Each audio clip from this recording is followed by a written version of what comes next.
చిక్కలాపూర్ నియోజకవర్గంలో ఉన్నాం మనం. ఇక్కడ స్టేట్ ఫైనాన్స్ కార్పొరేషన్ నుంచి వైఎస్ రాజశేఖర రెడ్డి గారు వస్తున్నప్పుడు ఇచ్చినటువంటి భూములు ఆనాడే ప్రభుత్వం కంచె చేస్తుంటే మరి కబ్జా కాకపోతుండే. ఇవాళ ఇక్కడ మేము పోచమ్మ బస్తీలో ఉన్నాం. ఈ 260 ఎకరాలు అదే విధంగా ఇంకా పక్కకు ఉన్నటువంటి కొంత ల్యాండ్ మొత్తం కలిపితే ఒక 400 ఎకరాల ల్యాండ్ అనేక సార్లు కబ్జాకు గురైంది. మరి అన్ని ప్రభుత్వాలు మారుతూ వస్తున్నప్పటికీ కూడా ఆ కబ్జాను విడిపించలేకపోయింది.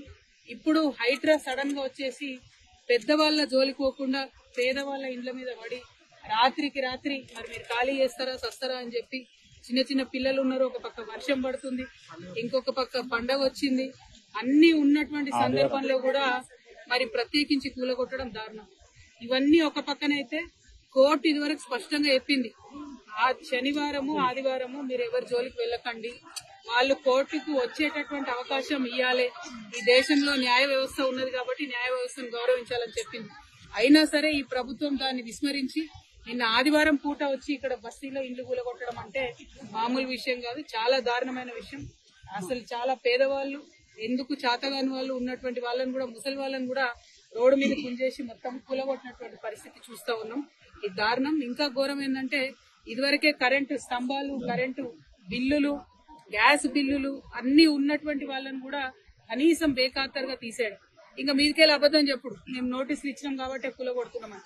ఇవాళ నేను రాష్ట్ర ప్రభుత్వాన్ని హెచ్చరిక చేస్తా ఉన్నా, పండగ పూట పేద ప్రజల ఉసురు తీసుకోకండి. మీరు ఇక్కడ ఉండేటటువంటి పేదలు ఎక్కువ మంది లేరు, 150-200 కుటుంబాలు కూడా లేవు. ఈ 200 మందికి మీరు డబుల్ బెడ్రూమ్ ఇండ్లు ఫస్ట్ ఇవ్వండి. వాళ్ళు ఇక్కడ నుంచి మూవ్ అవ్వడానికి R&R కాంపన్సేషన్ కింద ఎట్లయితే మూసి దగ్గర ఇచ్చిండ్రో అట్లా R&R కాంపన్సేషన్ కింద కుటుంబానికి 50,000 ఇచ్చి వాళ్ళు జాగ్రత్తగా వాళ్ళని తీసుకెళ్లి డబుల్ బెడ్రూమ్ ఇళ్లలో దింపండి. కానీ మీరు ప్రభుత్వం ప్రజల పక్షాన ఉండాల్సింది.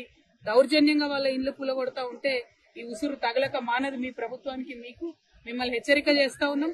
మీరు మళ్ళా 6వ తారీఖు లోపల వస్తామని చెప్పి హైడ్రా వాళ్ళందరూ వచ్చి ఇక్కడ వాళ్ళని బెదిరించిపోయినట. 6వ తారీఖు లోపల మీరు ఖచ్చితంగా డబుల్ బెడ్రూమ్ ఇండ్లు వాళ్ళకి ఇవ్వాలి. ఇచ్చిన తర్వాతనే ఇక్కడికి హైడ్రా రావాలి. ఒకవేళ డబుల్ బెడ్రూమ్ ఇవ్వకుండా మళ్ళా హైడ్రా వస్తే ఆ బుల్డోజర్ కి ఎదురుగా నేనే పడుకుంటా అని కూడా ఈ సందర్భంగా మీకు తెలియజేస్తూ, బాధితులు వాళ్ళ వివరాలు అన్ని తీసుకొని నేనే వస్తాను. హైడ్రాకి రమ్మంటారా, ఎక్కడికి రమ్మంటారు, ఎట్లా రమ్మంటారు అనేది మీరు చెప్పండి. మున్సిపల్ మంత్రి ముఖ్యమంత్రి అయిపోయినారు, ఆయన దొరకకుండా ఆయన గడిలో ఉంటాడు, ఆఫీస్ కి రాడు, సెక్రటేరియట్ కి రాడు. ఎక్కడికి పోయి ఇవ్వాలి ప్రజలు, ప్రజాపాలన అని చెప్పిండ్రు. అక్కడ రోజు ఉంటే వచ్చి అప్లికేషన్లు ఇవ్వమన్నారు. అక్కడికి ఒక్కసారి వచ్చిండు ముఖ్యమంత్రి గారు లాస్ట్ 2 సంవత్సరాలలో. మరి పేద ప్రజలు పోయి కష్టాలు ఎక్కడ చెప్పుకోవాలి? మేము ఇక్కడ వీళ్ళందరి వివరాలు కలెక్ట్ చేస్తున్నాం. దాదాపు 200 కుటుంబాలు ఉన్నాయి. ఆ మొత్తం వివరాలు తీసుకొని మీ దగ్గరకు వస్తాం. మళ్ళా బుల్డోజర్ వచ్చే లోపల వీళ్ళకి డబుల్ బెడ్రూమ్స్ ఇవ్వాలని కూడా నేను డిమాండ్ చేస్తా ఉన్నాను. Thank you. జై తెలంగాణ.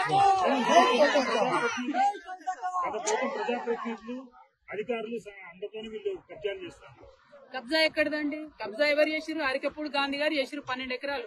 దాన్ని తీయమనండి దమ్ముంటే ఫస్ట్. అది తీయకుండా చిన్న పిల్లలు పెట్టుకుని కూలీనాలు చేసుకునేటోళ్ళు, రాళ్ళు కట్టుకునేటోళ్ళు ఇండ్లు తీసి ఏం హీరోయిజం చూపిస్తారండి? ఎవరిని చూపిస్తారు? ఇప్పుడు అంతకుముందు ఇక్కడ వెంచర్స్ చేసి అమ్మిండ్రు బ్రదర్, మీకు తెలియదా? మీరు లోకల్ రిపోర్టర్స్. అంతకుముందు వెంచర్స్ చేసి అమ్మిండ్రు. కొంతమంది డబ్బులు ఇచ్చి కొనుక్కున్నటువంటివి ఉన్నాయి.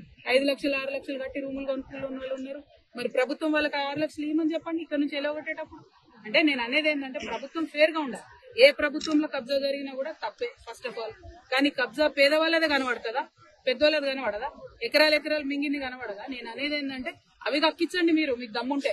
అవి పక్కన పెట్టి పేదవాళ్ళ ఇళ్ల మీద పడి జులుం చేస్తామంటే చూసుకుంటూ ఊరుకునేటోళ్ళు లేరు. నేను మళ్ళా చెప్తున్నా, 6వ తారీఖు లోపల వస్తామని చెప్పి వార్నింగ్ ఇచ్చినట్టు ఇక్కడ వాళ్ళకి. 6వ తారీఖు లోపల మీది నిజమైన ప్రభుత్వం, ప్రజల ప్రభుత్వం అయితే ఇక్కడ బిడ్డలందరికీ మీరు డబుల్ బెడ్రూమ్ ఇండ్లు ఇవ్వండి. ఇవ్వకుండా 6వ తారీఖు నాడు కనుక మీరు వస్తే బుల్డోజర్ కి ఎదురుగా నేనే పడుకుంటా. మళ్ళీ చెప్తా ఉన్నా. Thank you. జై తెలంగాణ.